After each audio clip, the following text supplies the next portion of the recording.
Assalamualaikum warahmatullahi wabarakatuh. Alhamdulillahirabbil alamin. Nahmaduhu wa nasta'inuhu wa nastaghfiruh wa na'udzu billahi min shururi anfusina wa min sayyiati a'malina. Man yahdihillahu fala mudilla lahu wa man yudlil fala hadiyalah. Ya, Bapak Ibu yang dirahmati oleh Allah Subhanahu wa taala, kita bersyukur terus kepada Allah ya. Bapak Ibu, panjenengan mbok menawa wau dalu wis salat Isya berjamaah, kemudian salat subuh berjamaah, itu pahalanya seperti Anda salat semalam suntuk, Pak. Ini diterangkan. Ya. Barang siapa salat berjamaah Isya, ya, kemudian ya dia mendapatkan pahala seperti sholat separuh malam. Isya tok niku nak jamaah seperti Anda sholat kira-kira 3-4 jam. Pada sholat Isya berjamaah niku 10 menit. Tapi berkahnya sholat berjamaah niku loh. Koyok sampean pahalanya seperti sholat 4 jam separuh malam. Tapi nak jenengan mangke ketemu subuh jamaah meneh, pahalanya seperti Anda itu sholat semalam suntuk. Sholat Isya neng masjid terus mulih sampean. Buh opo neng omah lah. Terus engko subuhan melayu meneh neng masjid jamaah meneh, itu pahalanya seperti sholat semalam suntuk. Allahu Akbar. Itulah yang membuat kita nak bar maghrib wah sedelokne Isya nyeruntul neng masjid. Wah engko subuh nyeruntul neng masjid. Karena apa? Kita ingin itu perjuangan kita tiap malam itu kita hidup kita diberkahi. Ben-bengi hidup kita penuh berkah oleh Allah. Karena dianggap salat terus sampean niku. Nah jenengan niku salat Isya terus salat subuh neng masjid seben-bengi niku kulina ngoten, Pak. Kulina ngoten. Jenengan niku dianggap salat semalam suntuk. Padahal sampean mulai ketemu bojone, ketemu anake. Lah nek sampean wis kulina kaya ngono, terus malaikat sing nyawang niku nyatet terus kaya ngono terus. Oh nak wong iki wis iki salate semalam suntuk terus. Sampean Isya, terus suatu ketika sampean salat Isya, Pak. Niki lho. Salat Isya jam 09.00 turu to. Apa jam piro? Jam 09.00 ra iso turu sampean. Jam 11. Biasanya jam 09.00 rung iso turu nih glebakan nih. Buh golek apa-apa. Ra ngerti nih. Sampean turu jam 11 ya. Mati, Pak. Nah, sampean wis kulino. Barang siapa orang yang mendawamkan suatu amalan. Nah, ini gini. Maka dia akan terus dicatat dalam amalan itu. Nah, sampean itu sehat terus amalannya Isya jamaah, subuh jamaah, Isya subuh jamaah. Sing nyatet niki wis kulino. Iki wong salat gaweane. Nak bengi salat to. Nak bengi salat padahal sampean bar Isya mulai nang omah jam 11 mati. Mati dalam keadaan apa niku? Allahu Akbar. Allahu Akbar. Mati dalam keadaan salat, Pak. Keberkahannya itu melebar sampai ke sana. Dalam keadaan salat. Coba renungkan. Lah masa ora kepengin kaya ngono niku. Allahu Akbar. Mula Isya niku melayu nang masjid. Diterangkan niku nggih cetha nggih, Pak. Bisa diterangkan jelas ya, Pak. Jadi hikmah dan keberkahannya itu sampai di situ. Terus sampean niku wah, yo kepengin, Pak. Tapi nuwun sewu lho. Ana ora wong ora kepengin kaya ngono niku. Ana wong ora kepengin niku. Wis dimingi-mingi ganjaran penuh berkah kaya ngono, ora kepengin. Ya Allah. Kok isih ra kepengin melayu isya nang masjid subuh melayu, kok isih ra kepengin? Di sini loh, Pak. Inilah. Mau ana sing ngomong, akeh Pak sing ra kepengin. Oh, mbok menawa urung diterangke niku. Urung ana keterangane mungkin. Wah, aku urung krungu Pak keterangan kaya ngono. Sehingga ora kepengin ngono lho. Bisa jadi ta Pak ya. Dan nek sampeyan niku wis diterangke kok isih ra kepengin. Ha di sini lho Pak. Ana ra wong wis diterangke tapi ya ora kepengin. Wis ngerti, wis paham, ya ora kepengin. Ana napa mboten? Akeh meneh. Astagfirullahaladzim.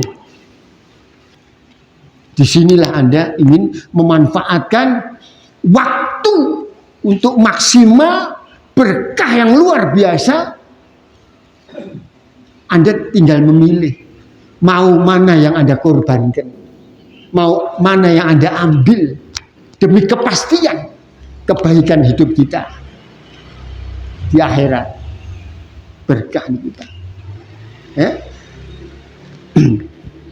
Dalam riwayat Imam Tirmizi dari Utsman bin Affan, orang yang sangat dekat kepada Nabi, beliau berkata menjelaskan Rasulullah bersabda, barang siapa yang menghadiri sholat isya berjamaah maka pahalanya seperti sholat separuh malam, dan barang siapa sholat isya dan subuh berjamaah maka baginya pahala seperti sholat semalam suntuk.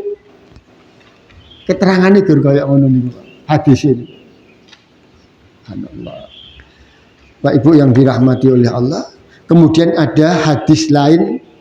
Ya, disinilah. Kalau kita tidak memilih itu, Pak, karena kita gojek-gajik ada pertimbangan lain. Mari kita perhatikan hadis yang lain. Hadis juga muttafaqun alaih, riwayat Bukhari Muslim. Ya, Abu Hurairah radhiyallahu anhu meriwayatkan Rasulullah pernah menjelaskan, ya, di mana Abu Hurairah waktu itu mendengar, apakah beliau sendiri atau dalam keadaan banyak orang. Rasulullah menjelaskan tidak ada yang lebih berat bagi orang munafik selain sholat isya dan subuh secara berjamaah. Andai mereka mengetahui berkah pahala keduanya niku, niscaya mereka akan menghadiri meskipun dengan merangkak. Walaupun tak terangki, kita yang halon-halon. Kalau kita mengetahui berkah pahalanya, sholat isya di subuh niku, sampean lumpuh niku sampean jaluk digendong. Anak butuh baik gendong nang masjid isya aku meh jamaah. Subuh aku meh jamaah. Ini diterangkan sedemikian rupa, Pak. Andai kata setelah dijelaskan itu tadi keberkahannya sholat isya dan subuh kaya ngono niku, sebagai orang mukmin yang menginginkan keberkahan pahala yang melimpah itu, Anda itu merangkak, Anda akan datang.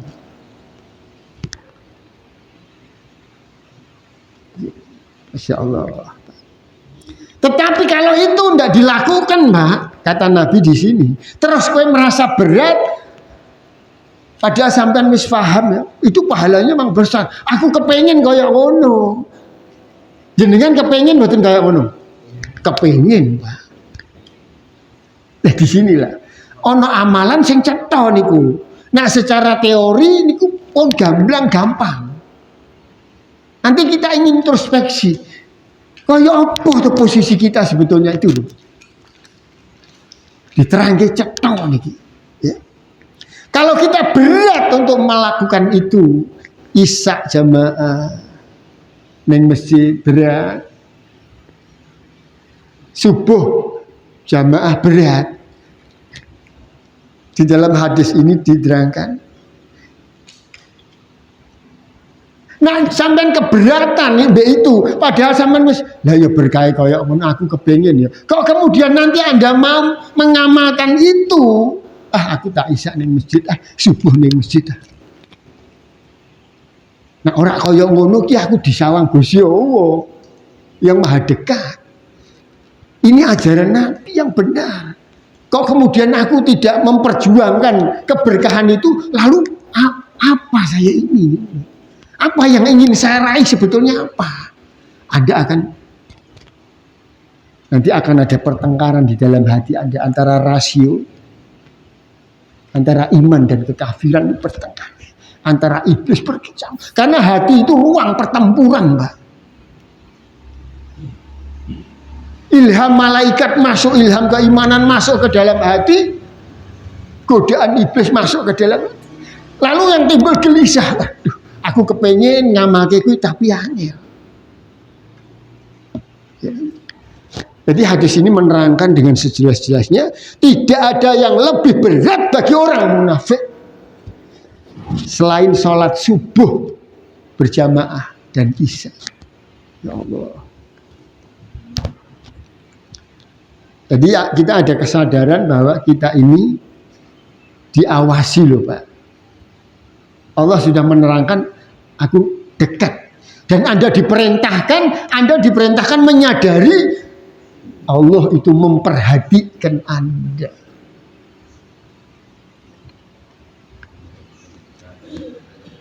Astaghfirullah Rabbal baraya, astaghfirullah minal khataya, astaghfirullah Rabbal baraya, astaghfirullah minal khataya, astaghfirullah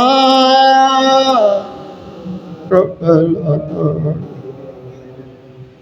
astaghfirullah minal khataya. Ya Allah, Bapak Ibu yang dirahmati oleh Allah, kembali kepada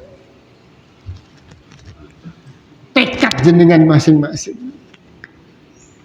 Di mana letak rumitnya setiap pribadi berbeda-beda. Rumite kula di mana? Ini tantangan besar, betul ya Pak. Tapi kita perlu menyadari Pak, setelah bahwa Allah itu dekat. Kalau kita bisa menghadirkan suasana kedekatan kita kepada Allah, itu nanti yang paling menolong sebetulnya itu. Yang paling menolong. Tapi kalau kita merasa bahwa pengawasan Allah tidak ada. Apa Allah itu merhatikan aku? Betiwas aku ngamalke, aku tidak meraih keberkahannya, ragu-ragu.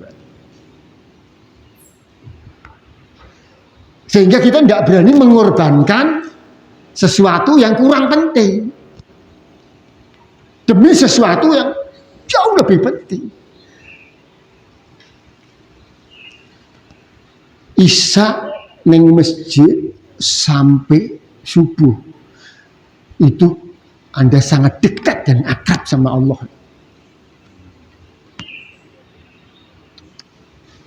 Pertama apa? Inilah pelajaran yang membuat kita mestinya loh, yang ingin akrab dekat sama Allah, di rumah Allah Pak. Semalam suntuk di rumah Allah. Oh, no problem ternyata. Berat sampai. Lah nek aku mbok kongkon ngono. Kalau kita ingin begitu, ada problem ya. Kalau kita ngamalkan ini ada problem ya. Ada karena memang Anda memilih itu. Coba kalau dua hadis ini ya kita pahami dan ayat fa inni qarib itu kita pahami. Kemudian apa? Innama ya'muru masajid itu. Man amana billah. Sapa sing ngaku mukmin, seneng, cinta mau makmurkan masjid. Keterangan-keterangan Allah itu kalau kita rangkum, kita padu, Pak. Kemudian kita ingin meraih keberkahan, meningkatkan iman, mendekatkan diri kepada Allah. Iya gitu. Masa kita udah deket sama Allah, Pak. Terus hidup kita ada problem. Gini loh, Pak. Kita semua ini paling wedi mbek problem. Wah, enggak, aku nak ada problem repot. Ada masalah repot. Selama ini hidupku penuh masalah, aku ngeluh mumet tok. Ora selesai-selesai. Padahal justru karena kita tidak mengikuti, tidak memahami, tidak mengikuti sunnah-sunnah Nabi, selama ini muncul masalah. Termasuk masalah iman. Masalah yang paling serius. Orang kulino akhirnya tidak meyakini. Wes kulino. Dan akhirnya membiarkan keterangan yang luar biasa ini mubazir. Dan yang terjadi, iman kita seperti ini, hidup kita penuh masalah.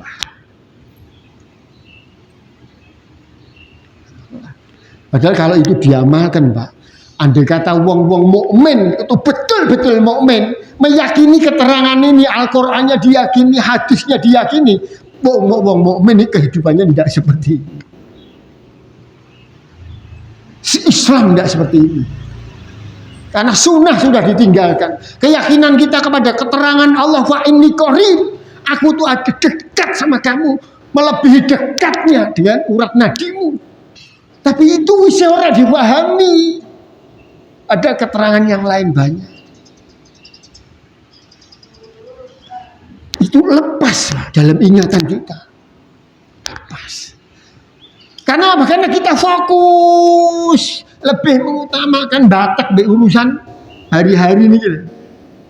Urusan kepekerjaan, urusan dunia, urusan anak, rumah tangga. Itu lebih diutamakan. Ya ini hilang.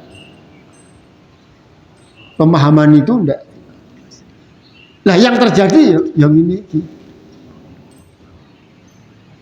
Kita urip penuh masalah. Disembunyikan nggak bisa, tetap penuh masalah. Terutama masalah iman. Ada masalah di dalam keimanan kita. Padahal Pak, kalau kita memahami ya, misi kehidupan kita itu ya mendekatkan diri kepada Allah. Orang mukmin loh.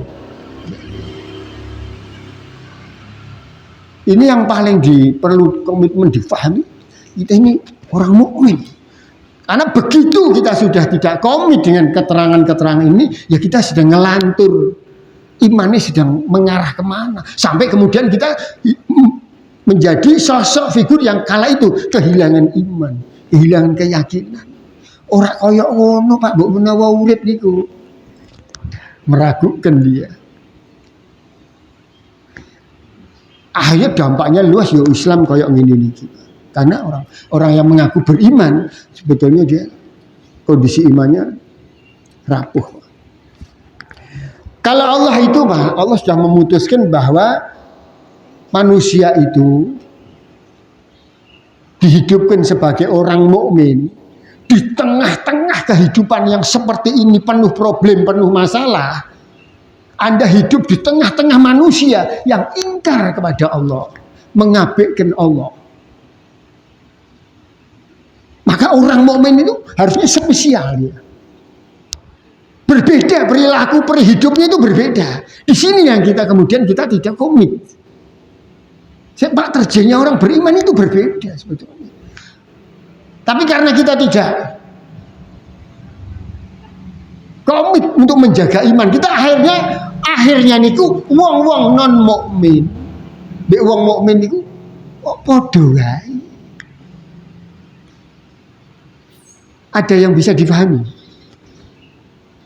Podo. Wong-wong sing ngaku Islam, mbek wong sing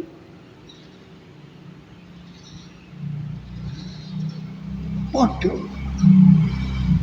Orang yang beriman padahal mestinya itu berbeda dalam perilaku kehidupan itu berbeda. Lah nak podo wae wis. Jadi bukti itu enggak ada. Di dalam keseharian hidup itu tidak ada bukti. Nah, inilah Pak, ajaran-ajaran ini yang sudah jauh dari perilaku keseharian kita. Mau mengeksekusi sunnah Nabi ini, mengamalkan sunnah Nabi supaya kita itu beda dengan orang-orang yang ingkar sunnah. Malah di antara kita itu kayak aja beda mek liyane si padha wae. Nggih Mas Bale. Aja. Lah apa beda? Sini. Berat. Akhirnya ya padha. Akhirnya kita menampakkan diri sama. Beda niku isin malahan. Riko niku aja beda. Lah nek wis padha wae sebetulnya manfaat diturunkannya firman Allah, manfaat diutusnya Nabi, manfaat diterangkannya hadis itu lalu di mana esensinya? Nek wis mboten sami ngoten lho. Nek wis mboten beda niku terus piye? Lah nek wong ngaji, mek wong ora ngaji padha wae. Malah wong sing ngaji niku tetap berpendapat bahwa kita ndak boleh Pak, berbeda dengan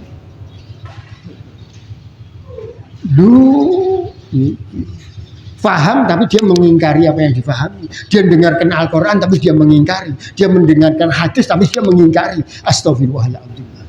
Wa ma khalaqtul jinna wal insa illa liya'budun.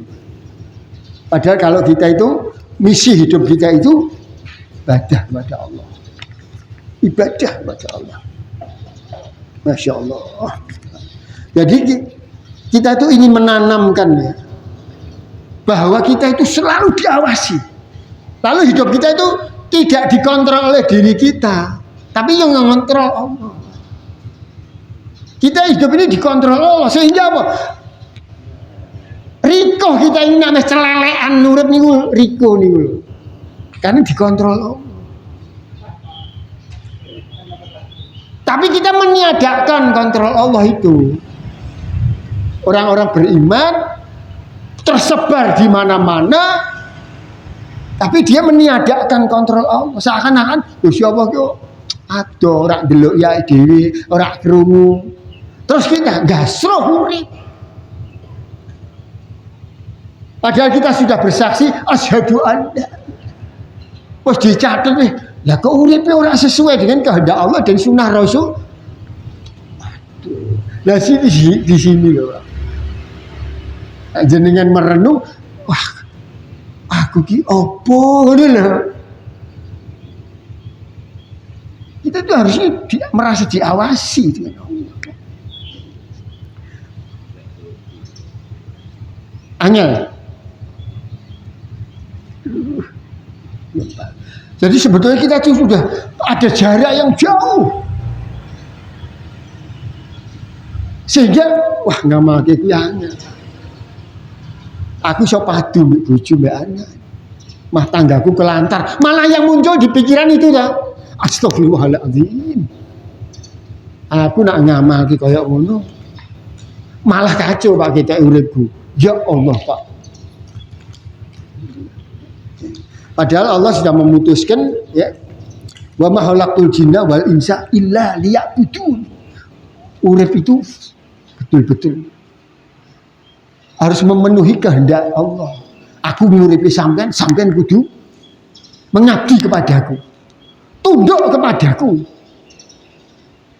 Tiba-tiba kita tunduk kepada hawa nafsu. Mengabdi kepada hawa nafsu. Padahal hawa nafsu ini tidak ada kepentingan terhadap kita, bukan yang menghidupkan kita. Wa ma khalaqtul jinna wal insa illa liya'budun. Kalau kita menyadari itu, misi hidup kita itu mengabdi kepada Allah. Ma uridu minhum min rizqin. Kelanjutannya ayat itu Pak, ma uridu minhum min rizqin wa ma uridu an yut'imun. Gusti Allah niku wis nguripke, kemudian di sini ada petunjuknya. Kowe tak uripke to untuk mengabdi kepada aku. Kemudian katanya Allah nih dalam firman-Nya tuh di sini lihat ya. Aku tidak membebani kamu tentang urusan rezeki. Kebutuhanmu itu urusanku kata Allah. Kowe tak urip kita ngabdi kepada aku ya. Salat satu hari satu malam 50 kali. Ceritanya rak ngeten ta. Waktu muntak gue salat niku.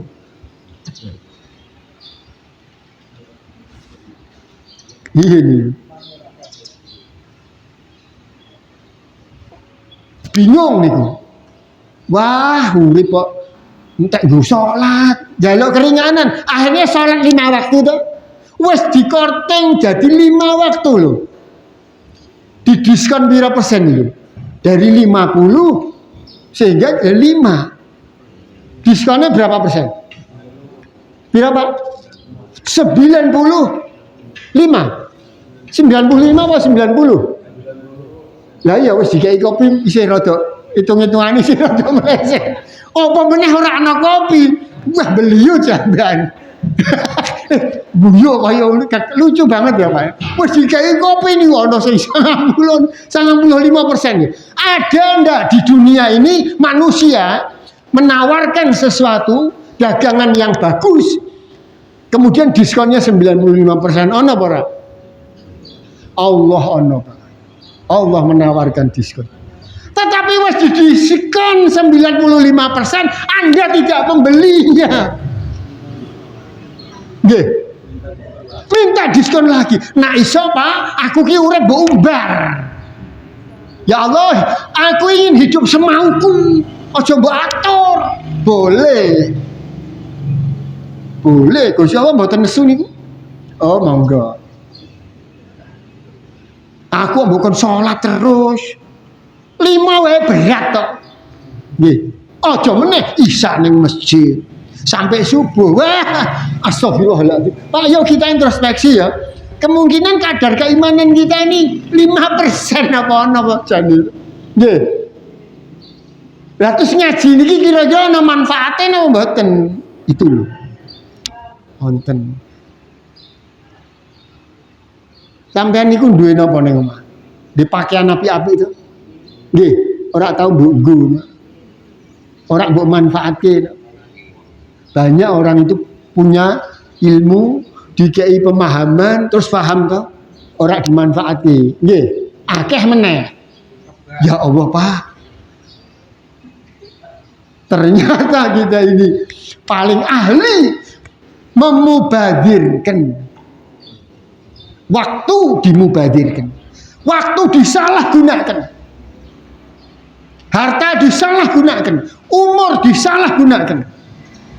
Gunake umur iki lho. Nak wong mukmin. Wah. Akhirnya ya mukmin mbek non mukmin ya padha wae dalam gunakan waktu. Padahal waktu itu umur itu amanat. Sampai niku menyalahgunakan keuangan RT mawon usah dilaporno polsek. Nggih. Banyak orang itu menyalahgunakan, Pak. Diborgol, di penjara nggih. Menyalahgunakan harta, menyalahgunakan jabatan, menyalahgunakan obat-obat di penjara. Lah kita ini menyalahgunakan umur. Dereng diborgol. Sekarang sisa umurnya nak kula mungkin isih sedelo. Lah sing sampeyan mbayangke sisa umurku masih banyak monggo nih. Mau disalahgunakan. Wah, diborgol malaikat. Ora dilebokke ning dumpane, dilebokke ning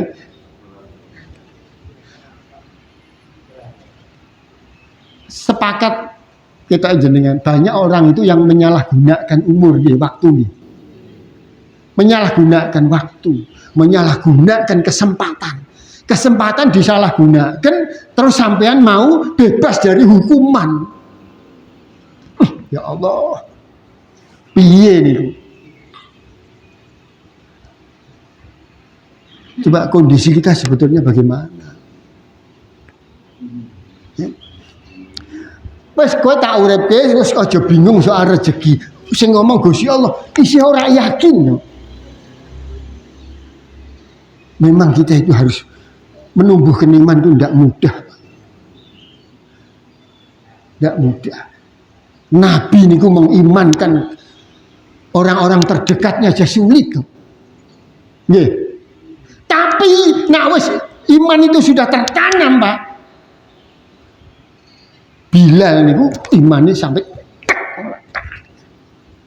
maka minta tolong sampean niku gero-gero mbek Gusti Allah niku. Ya muqallibal qulub. Ya Allah yang membolak-balikkan hati, isi hatiku dengan iman. Apakah itu sudah prioritas doa dan zikir? Apakah itu sudah menyelimuti jiwa kita dalam hari-hari itu? 24 jam itu. Jenengan sadar ya Allah, sampai niku cedak. Tolong isi hatiku dengan iman ya Allah. Sehingga aku mboten bingung gelisah urip kaya ngene iki. Itu sampean tangi kepengin aku nambah iman. Sampean ge denger-denger turu awake kesel. Ya Allah, tambahkan iman ya Allah. Apakah bisa kita itu menyadari bahwa Allah ada di dekat Anda?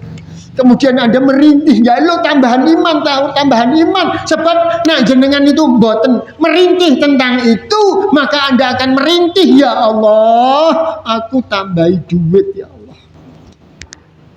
Allah dekat, tapi jenengan ya Allah, kula kurang duit, kula kurang duit, kula kurang duit. Terus itu yang mengiang-iang. Aku kurang enak, uripku kurang enak, padahal motone iso nggo ndelok. Kupengnya iso nggo ngrungokke isih urip kurang enak. Ya Allah. Jadi ada persoalan yang jenengan tahu semua tentang persoalan Anda sendiri. Nah kemudian Anda di sisa umur ini masih menyia-nyiakan umur, tidak membangun kepastian untuk kembali kepada Allah dalam keadaan diberkahi. Wallahu a'lam. Mungkin jenengan kepengen berpendapat mbok menawa piye Pak nak kita ini berhenti ngaji sik setahun. Bu, pripun? Kok wis ngaji ngojang ngaji kaya ngene kok isih wae angel nggih Bu. Piye nak ngajine mandek setahun tak rasakne sik. Sakjane aku ki piye ngene lho, rencana uripku apa? Nahnu narzuquka. Allah itu sudah menegaskan di Innallaha ar-Razzaq. Gusti Allah niku ngomong, kowe urip ya, beribadah kepadaku ya, fokus kamu ya, mendekatkan diri kepadaku ya, beribadah kepadaku ya. Tiba-tiba kita, wah mboten cocok Pak kula. Mboten cocok. Ada suara hati seperti itu. Ada mboten? Pak Untung? Mboten cocok gitu. Wah, piye Pak, nah aku kon fokus mikirkan akhirat. Aku padu mbek bojoku, Pak. Lah bojone ora paham, ora melu ngaji. Nak padha pahame, malah kita bisa ta'awanu alal birri wa taqwa. Nak padha pahame, maka Anda itu sesungguhnya Pak membutuhkan teman untuk satu keyakinan, satu pemahaman. Anda itu sejatinya membutuhkan teman. Dan bisa jadi teman Anda dalam hal ini bukan pasangan Anda.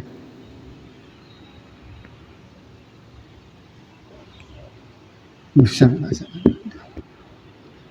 Anda itu membutuhkan sahabat yang mengajak Anda istiqomah. Gitu. Wes 5 waktu isih masjid nok Pak. Sekarang Anda merasa memang tidak mungkin kita akan berat mengajak orang-orang di sekitar kita, maupun istri, menawa maupun anak, mau ngajak diri sendiri aja kita gojak gaji kok, ragu kok, nggih Pak, gojak gaji.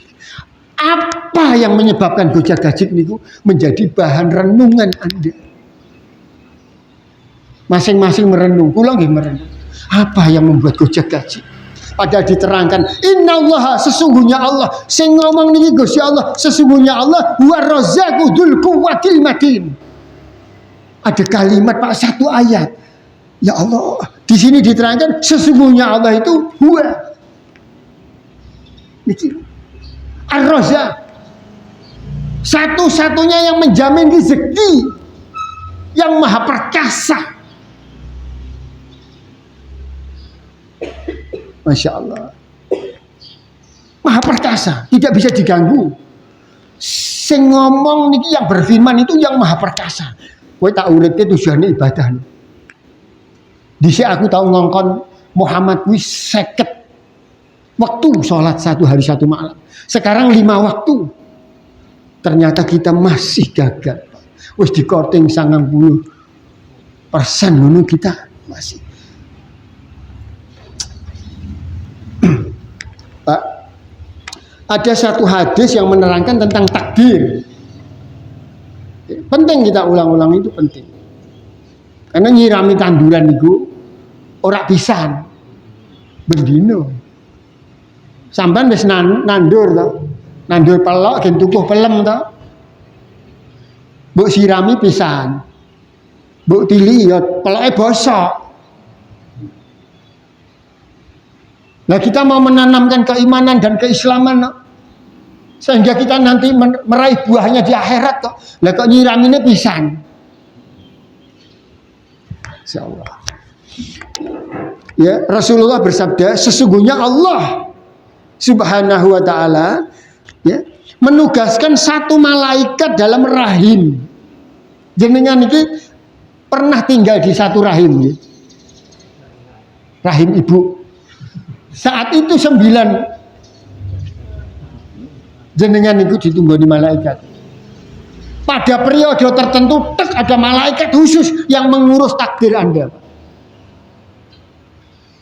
Malaikat itu, ya Allah, ini sudah terbentuk janin. Tangannya wis ono, jantungnya wis ono, dia sudah berdenyut. Bagaimana ini ya? Ya Allah, malaikat itu nunggu ngomong. Oh, kalau sudah begitu, sudah bernapas, sudah sempurna, tuliskan takdirnya. Lalu ditulis takdirnya. Anda durung lahir niku, takdir 4 ini sudah melekat pada diri Anda, Pak. Apa takdir Anda? Yaitu di sini diterangkan, tentukan bahwa dia itu laki-laki atau perempuan. Wis ditentukan. Lanang wedok wis ditentukan. Udah. Oh iki lanang iki wedok wis. Itu takdir yang pertama. Yang kedua di sini apakah seseorang itu akan bahagia apa sengsara? Wis ditulis. Kula jenengan iki urung lahir niku wis dicatet. Iki wong kaya ngene iki bakal bahagia. Ya ditulis. Sengsara ditulis. Makanya jenengan coba bagaimana respon pikiran Anda terhadap ini. Karena ini hadis tentang takdir, ya, muttafaqun alaih. Sengsara dan bahagia sudah ditentukan, kemudian apa? Rezekinya sudah ditentukan. Rezeki dalam bentuk apapun, dalam bentuk kesehatan, dalam bentuk finansial, rezeki apapun sudah ditentukan di sini. Kemudian sudah ditentukan juga kapan mati. 4. Lanang apa wedok wis ditentukan. Kula niki bakal bahagia, sengsara sudah ditentukan. Rezekinya sudah ditentukan. Apakah sehat tapi miskin? Apakah dia itu kaya tapi lara-laranya sudah ditentukan. Kemudian dia matinya kapan sudah ditentukan. Makanya sebetulnya di dalam 4 hal ini jenengan sudah, ini haknya Allah. Sudah qadarullah, dia sudah takdirnya Allah. Aja mbok urus. Tentang rezeki sampean melu campur. Tentang umur sampean isih bingung. Ora ana wong lara-laranan mati niku mboten nonton. Kalau dia belum sampai kepada takdir dan ajal yang sudah ditentukan. Dan orang ana wong panjang umur gara-gara sehat mboten nonton. Sing sehat tak sekake, sing lara-laranan ora mati akeh. Karena itu bukan ranah kita, Pak. Ranah kita itu satu, ibadah kepada Allah. Ibadah. Ya.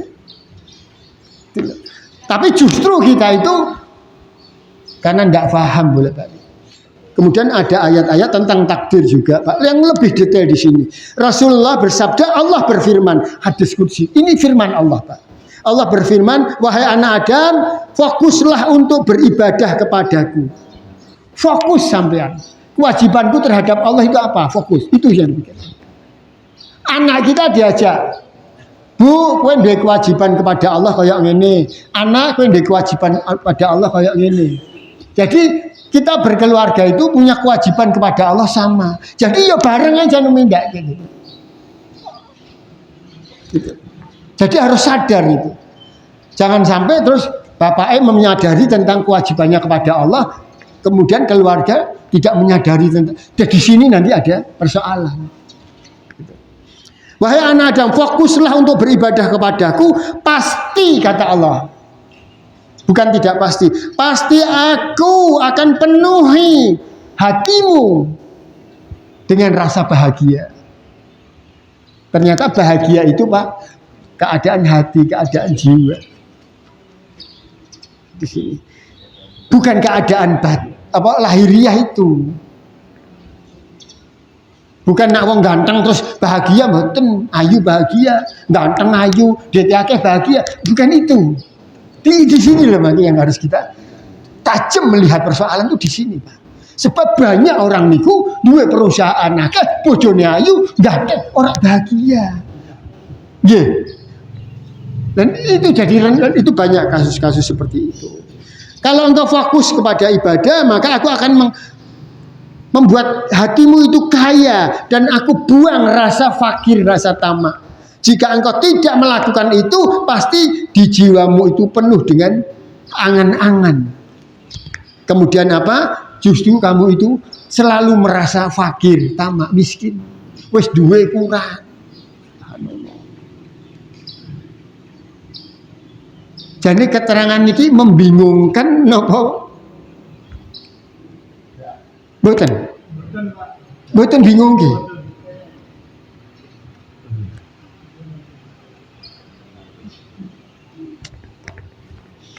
Rasulullah bersabda, kalau ini keterangan dari Rasul, ini keyakinan dari seorang Nabi. Kalau tadi penegasan dari Allah, di mana Allah berfirman dalam hadis qudsi, maka Rasulullah itu meyakini dengan kalimat seperti ini, Pak. Siapa yang dunia menjadi pusat perhatiannya, dan ini, jadi bahasanya Allah niku ada sendiri gaya bahasanya. Kemudian narasi gaya bahasa Rasul ada sendiri. Dan Rasul paham ya. Ucapannya dan firman Allah sudah paham, kemudian pakai gaya bahasa seperti ini. Siapa yang dunia menjadi pusat perhatiannya, nah dunia terus mbok pikir ke menjadi cita-cita yang utama. Tertarik mikir ke kuwi, kepengen kuwi, maka Allah akan mencerai-beraikan urusanmu. Nah dunia ini menjadi fokus kehidupanmu, maka hidupmu makin kacau gitu. Cerai-berai urusan. Kacau, Pak. Sampean nandangi niki bermasalah. Sampean ngurus rumah tangga, makanya urusan kantor bingung. Sampean ngurus kantor, rumah tangga kacau. Sampean golek duit, ibadahnya kacau. Sampean ibadah, duit kacau malahan. Karena Anda geladah mau pikir no kabeh niku dunia niku. Seakan-akan hidup itu Anda yang menentukan. Sing noto urip seakan-akan waduh, lha wong noto pakaian mawon kula jenengan iki mboten iso. Nggih, Bu. Noto pakaian ora iso. Lah kok meh noto urip, apa noto akhirat? Astagfirullahaladzim. Ya. Aku cerai beraikan urusannya. Kemudian apa? Dan jadikanlah dia itu fakir di depan kedua matanya. fakir. Anda hanya akan melihat kurang terus, rasa kurang di sini. Ya Allah. Kecuali apa yang telah ditakdirkan oleh Allah. Jadi sebetulnya itu kita harus ingat terus bahwa ada 4 hal yang sudah ditakdirkan toh. Kemudian Anda tenang dengan itu. Aku ki mati wis ora usah bingung. Sudah ditakdirkan. Nak loro garik sabar, ganjarannya akeh. Dosane diresiki. Karena sakit itu adalah kafaratul dzunub, penghapus dosa. Maka diharapkan kita tetap beriman, tenang, yakin kepada Allah dalam keadaan sakit, dalam keadaan apapun. Siapa yang akhirat menjadi pusat perhatiannya, maka Allah akan menghimpun urusannya ini jadi tertib, tenang, Pak. Barang siapa itu terus ya, dia mengandalkan urusan akhirat itu menjadi fokus. Salatnya dirapikan, salat yang 5. Khusyuknya dirapikan, neng masjidnya dirapikan, memahami agama terus, nyirami iman di dalam hati itu kepentingan hari-hari itu tak. Terus urusan dunia ini ya seperti sudah rapi aja atas kehendak Allah. Bukan bingungi itu loh. Di sini ilmu, tapi kan kita bolak-balik niku karena apa? Rada khawatir kita nanti jenengan lupa. Terus, nah saiki paham ya tetap kita harus mengulangi lain kali supaya disirami niku loh. Meh garing disirami tukul meneh. Mau layu disirami tukul meneh. Asale pelok disirami tukul 10 cm. Ameh layu disirami tukul lagi sampai dia itu tumbuh dengan perawatan yang ketat, ngeten lho maksudnya. Bapak Ibu yang dirahmati oleh Allah. Jadi dalam kehidupan ini Pak perlu menghadirkan suasana di mana Allah itu ngawasi kita. Kalau itu hilang Pak, kalau pengawasan Allah itu kita abaikan terus hilang, ya yang terjadi monggo dirasake apa akibatnya. Karena kita akan semua mengalami. Lah kemudian jenengan make gatekno urusan keluarga. Nak keluargaku anak bojo kok mengabaikan urusan ini. Terus nanti kita lihat nanti tumbuh kembang anak. Pengalaman kita nanti Pak, kalau kita nanti menyesali di sisa umur sekian ini Bapak Ibu, nanti tumbuh anak. Jenengan nanti memantau perkembangan anak. Kalau anak ini ya pertumbuhannya tidak sesuai dengan kehendak Allah, nanti bagaimana ujungnya? Nak kula panjenengan wis kasep salah toh. Sekarang tinggal tobat saja. Tetapi pemahaman yang kita dapatkan hari-hari di dalam majelis taklim ini coba diterapkan kepada anak. Jangan sampai anak-anak kita ini tumbuh seperti kita, sadar umur garik 3 tahun, sadar umur garik seminggu. Lalu kita tidak membenahi masa depan anak kita dengan pemahaman kita di saat ini.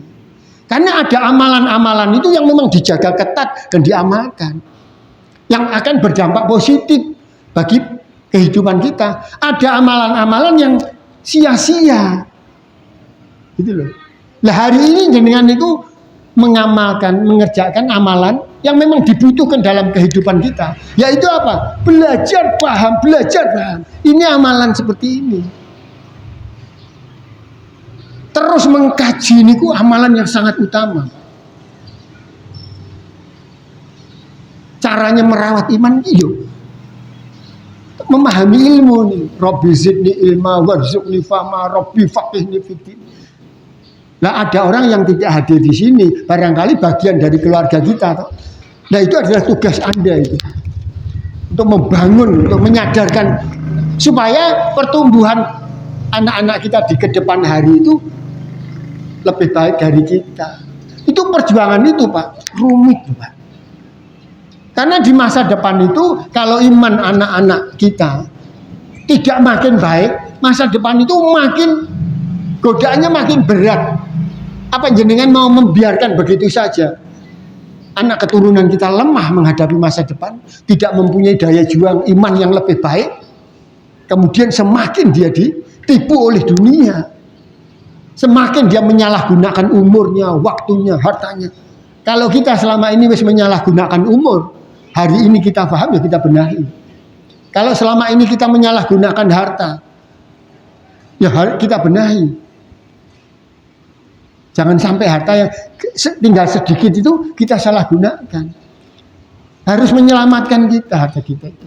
Untuk apa ya? Ditasarufkan di jalan Allah. Bapak Ibu yang dirahmati oleh Allah. Mbok menawa ora ketong sithik entuk ilmu nggih.